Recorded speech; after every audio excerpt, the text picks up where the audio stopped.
Capítulo 6.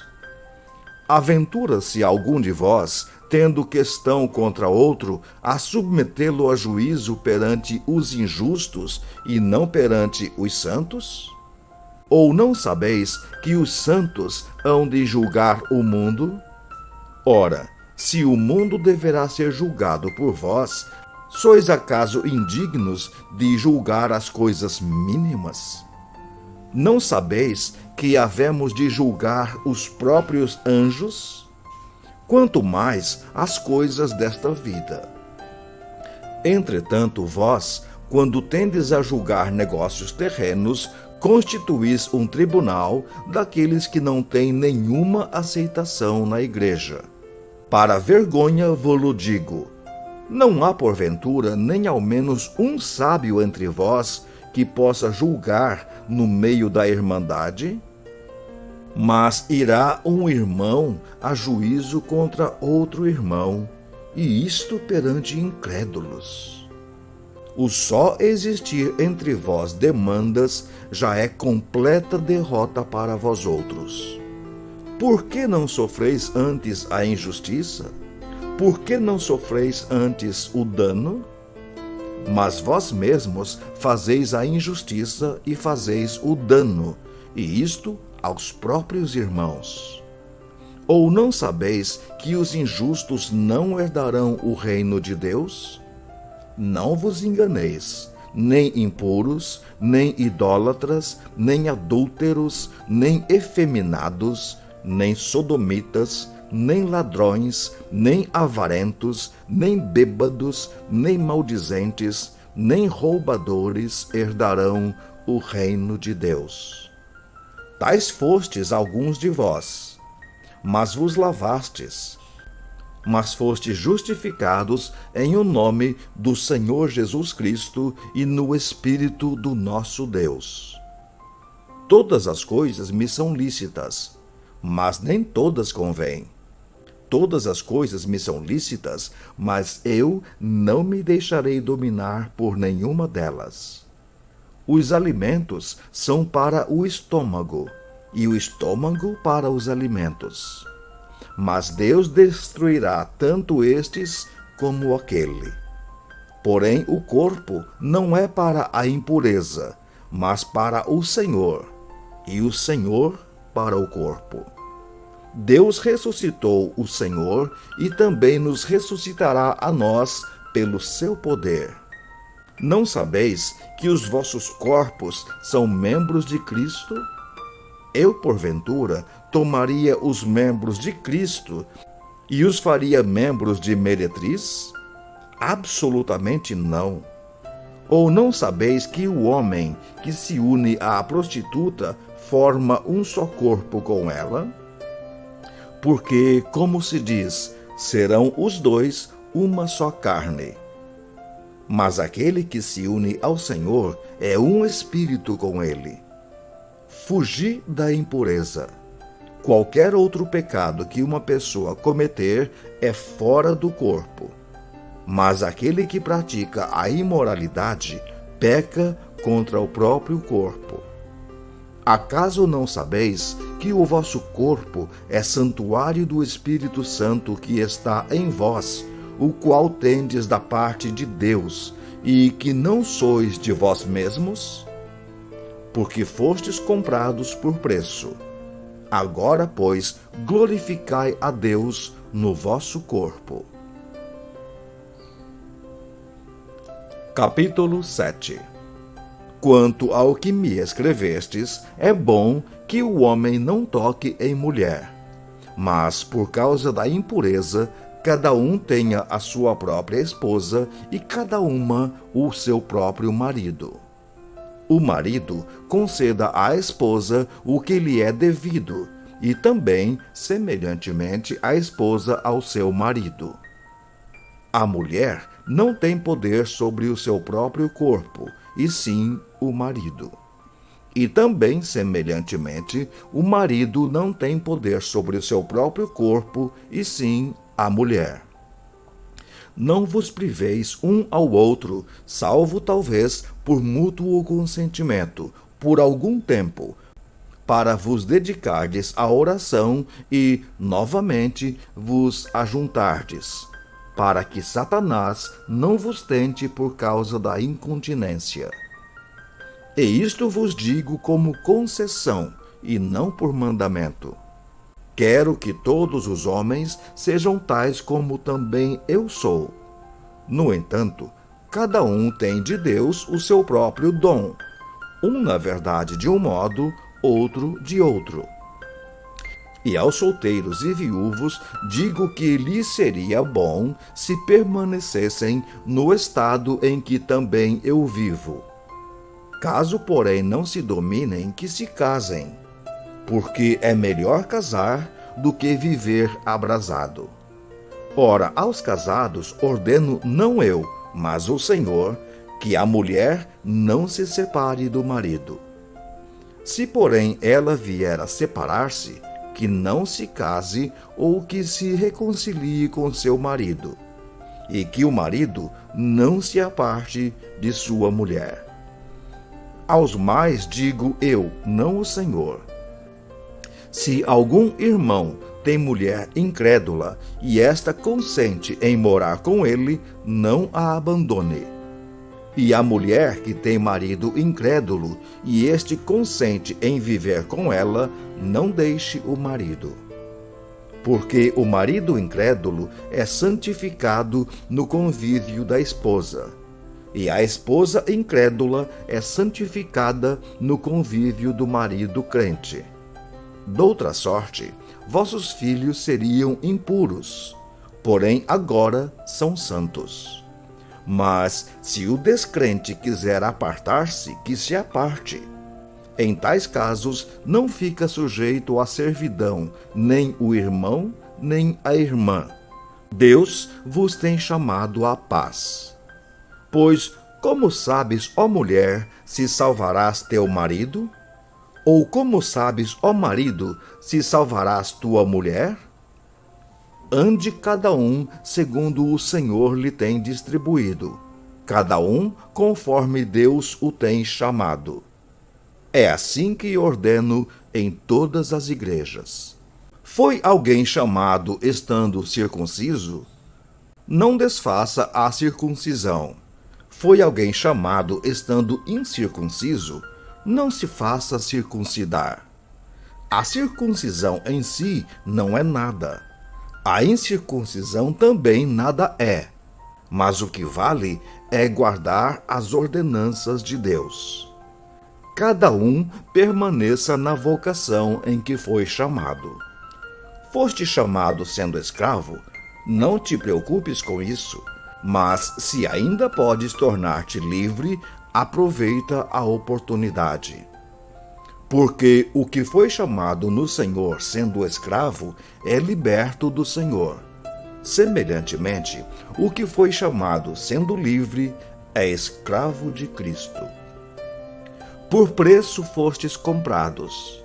Não vos torneis escravos de homens. Irmãos, cada um permaneça diante de Deus naquilo em que foi chamado. Com respeito às virgens, não tenho mandamento do Senhor, porém dou a minha opinião como tendo recebido do Senhor a misericórdia de ser fiel. Considero, por causa da angustiosa situação presente, ser bom para o homem permanecer assim como está. Estás casado? Não procures separar-te. Estás livre de mulher? Não procures casamento. Mas se te casares, com isto não pecas. E também, se a virgem se casar, por isso não peca. Ainda assim, tais pessoas sofrerão angústia na carne, e eu quisera poupar-vos. Isto, porém, vos digo, irmãos, o tempo se abrevia. O que resta é que não só os casados sejam como se o não fossem, mas também os que choram como se não chorassem, e os que se alegram como se não se alegrassem, e os que compram como se nada possuíssem, e os que se utilizam do mundo como se dele não usassem. porque a aparência deste mundo passa. O que realmente eu quero é que estejais livres de preocupações.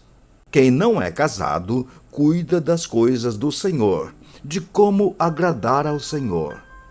Mas o que se casou cuida das coisas do mundo, de como agradar à esposa, e assim está dividido. Também a mulher, tanto a viúva como a virgem, cuida das coisas do Senhor, para ser santa, assim no corpo como no espírito. A que se casou, porém, se preocupa com as coisas do mundo, de como agradar ao marido. Digo isto em favor dos vossos próprios interesses. Não que eu pretenda enredar-vos, mas somente para o que é decoroso e vos facilite o consagrar-vos desimpedidamente ao Senhor. Entretanto, se alguém julga que trata sem decoro a sua filha, estando já a passar-lhe a flor da idade e as circunstâncias o exigem, faça o que quiser. Não peca, que se casem. Todavia, o que está firme em seu coração, não tendo necessidade, mas domínio sobre o seu próprio arbítrio, e isto bem firmado no seu ânimo, para conservar virgem a sua filha, bem fará. E assim, quem casa a sua filha virgem faz bem. Quem não a casa faz melhor. A mulher está ligada enquanto vive o marido. Contudo, se falecer o marido, fica livre para casar com quem quiser, mas somente no Senhor. Todavia, será mais feliz se permanecer viúva, segundo a minha opinião. E penso que também eu tenho o Espírito de Deus.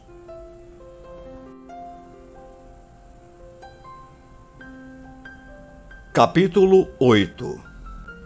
No que se refere às coisas sacrificadas a ídolos, reconhecemos que todos somos senhores do saber. O saber ensoberbece, mas o amor edifica. Se alguém julga saber alguma coisa, com efeito, não aprendeu ainda como convém saber. Mas se alguém ama a Deus, esse é conhecido por ele. No tocante à comida sacrificada a ídolos, sabemos que o ídolo de si mesmo nada é no mundo, e que não há senão um só Deus. Porque ainda que há também alguns que se chamem deuses, quer no céu ou sobre a terra, como há muitos deuses e muitos senhores, todavia, para nós há um só Deus, o Pai, de quem são todas as coisas e para quem existimos. E um só Senhor, Jesus Cristo, pelo qual são todas as coisas, e nós também por ele. Entretanto, não há esse conhecimento em todos, porque alguns, por efeito da familiaridade até agora com o ídolo, ainda comem dessas coisas como a ele sacrificadas. E a consciência destes, por ser fraca, vem a contaminar-se. Não é a comida que nos recomendará a Deus, pois nada perderemos se não comermos, e nada ganharemos se comermos. Vede, porém, que esta vossa liberdade não venha, de algum modo, a ser tropeço para os fracos. Porque, se alguém te vir a ti, que és dotado de saber, à mesa em templo de ídolo, não será a consciência do que é fraco induzida a participar de comidas sacrificadas a ídolos? E assim, por causa do teu saber, perece o irmão fraco, pelo qual Cristo morreu. E deste modo, pecando contra os irmãos, golpeando-lhes a consciência fraca, é contra Cristo que pecais. E por isso, se a comida serve de escândalo a meu irmão, nunca mais comerei carne, para que não venha a escandalizá-lo. Capítulo 9. Não sou, porventura, livre? Não sou apóstolo? Não vi Jesus nosso Senhor? Acaso não sois fruto do meu trabalho no Senhor? Se não sou apóstolo para outrem, certamente o sou para vós outros, porque vós sois o selo do meu apostolado. A minha defesa perante os que me interpelam é esta: não temos nós o direito de comer e beber? E também o de fazer-nos acompanhar de uma mulher irmã, como fazem os demais apóstolos e os irmãos do Senhor e Cefas? Ou somente eu e Barnabé não temos o direito de deixar de trabalhar? Quem jamais vai à guerra à sua própria custa? Quem planta a vinha e não come do seu fruto? Ou quem apacenta um rebanho e não se alimenta do leite do rebanho? Porventura, falo isto como homem, ou não diz também a lei?